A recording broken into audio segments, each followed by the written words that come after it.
Nah, sahabat otomotifkompas.com, HR-V yang kami coba ini mungkin bukan jadi tipe yang termurah ya.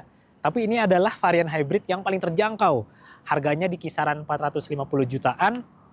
Desainnya mungkin masih mirip dengan model yang sebelumnya, tapi secara teknologi, secara konsumsi BBM, mobil ini udah paling oke lah di kelasnya.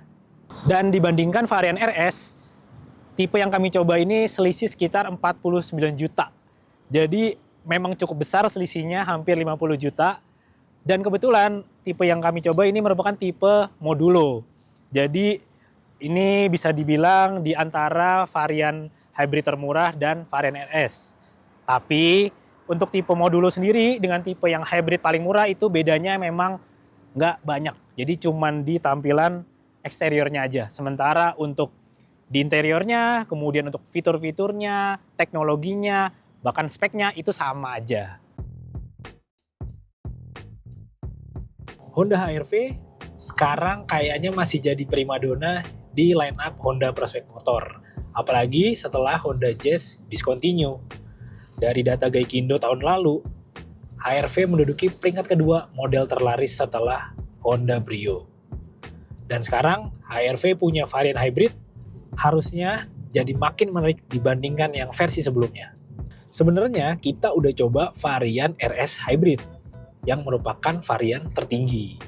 Tapi setelah kita kulik lagi datanya, ternyata model terlaris justru adalah tipe yang kami coba ini, yaitu hybrid varian terendah. Bicara soal desain, dari eksterior, perbedaan HR-V hybrid termurah terlihat dari grill depannya.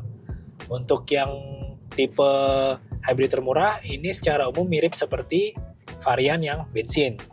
Tapi secara keseluruhan, perbedaan model ini dengan yang tipe bensin adalah di emblemnya. Emblem H-nya ada list biru, sementara tipe hybridnya ada logo EHEV. Sedangkan interiornya, HR-V hybrid termurah mengusung dua warna, yaitu warna cerah di bagian atas dan warna gelap di bagian jok dan dashboard. Untuk warna dashboard sendiri didominasi warna hitam dengan material empuk dan keras, sama seperti yang varian RS. Sementara untuk yang joknya mengusung bahan kain, sedangkan si varian RS kan pakai kulit. Secara umum, interior Honda HR-V hybrid termurah terasa lebih homey, terasa lebih nyaman karena perpaduan warna dan juga bahan pelapis joknya. Tapi secara fitur, perbedaan sebenarnya nggak banyak teman-teman. Dari sisi entertainment misalnya, head unit masih sama, dia udah bisa Apple CarPlay dan bisa Android Auto. Kemudian untuk fitur ADAS, dia punya Honda Sensing.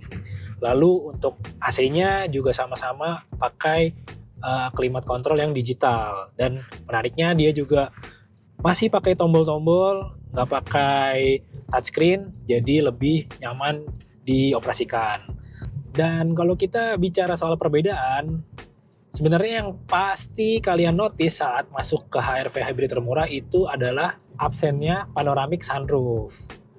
Tapi sebenarnya tanpa panoramic sunroof pun mobil ini masih aman-aman aja kok. Apalagi model panoramic sunroofnya HR-V ini kan kurang praktis ya. Jadi dengan selisih harga hampir 50 jutaan, sebenarnya HR-V hybrid termurah ini masih oke banget. Perbedaan berikutnya adalah absennya spion dengan auto dimming. Terus juga absennya jok elektrik. Jadi kalau dipikir-pikir, perbedaan yang bikin mahal cuma di panoramic sunroof doang deh. Soalnya tadi kan kita sebutin nggak beda banyak kan perbedaannya. Tapi buat kalian yang pengen mengincar eksklusivitas mungkin dan gengsi, nggak salah sih pilih tipe RS. Tapi sebenarnya persamaannya tuh banyak banget loh. Dan kalau kita ngomongin soal kehematannya setelah dipakai beberapa hari di kemacetan, di jalan tol, hasilnya pun sama. Paling irit kita bisa sampai 25 km per liter. Dan kalau kita ngomongin mesin, varian hybrid termurah ini dengan yang tipe RS itu sama loh.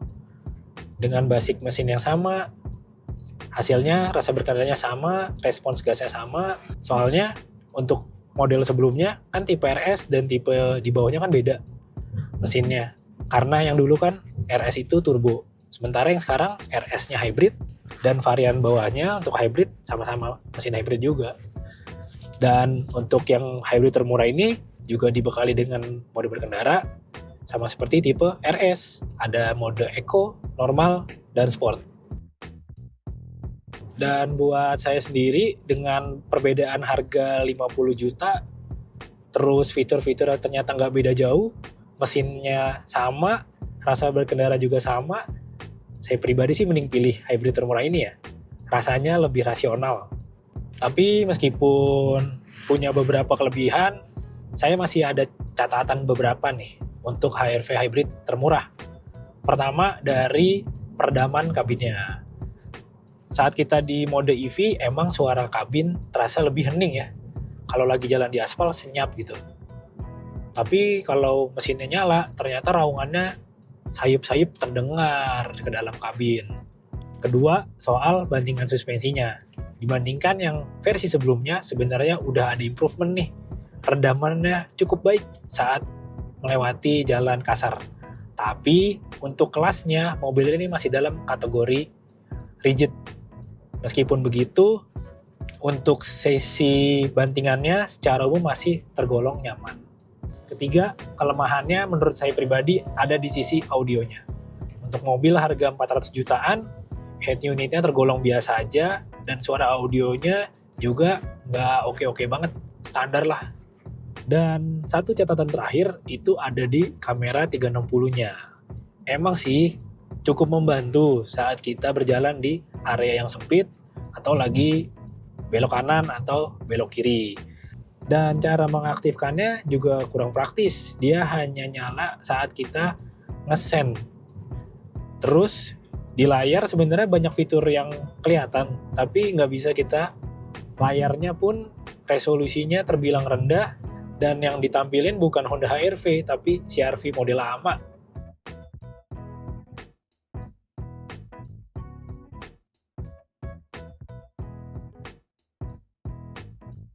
Sekarang gimana? Layak nggak mobil ini dibeli?